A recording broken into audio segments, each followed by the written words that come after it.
Nedávno som sa rozprávala s kamarátmi, ja som rozmýšľala, či ti to poviem a oni rozprávali o tom, že oni videli na Pride ľudí, ktorí hovoria, že by chceli byť pes alebo mačka. Ja sa až trošku hanbím to povedať, pretože je to veľmi vzdialené realite a vôbec téme transrodovosti absolútne sa nás to netýka, to je niečo úplne iné. To sa týka iných vecí, ktoré nesúvisia s našou témou. Vôbec to nie je vzdialené.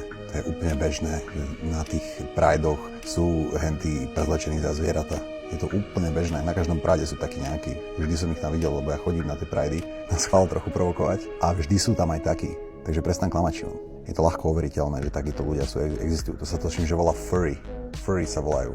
Ja teda sa veľmi dlho pohybujem aj v LGBT plus aktivizme, aj v komunite a ja teda osobne nikoho takéhoto nepoznám. Prestaň klamať. Ja už som videl týchto máčacích. Aj tam pred teplárňou podľa mňa stávajú. Prestaň klamať.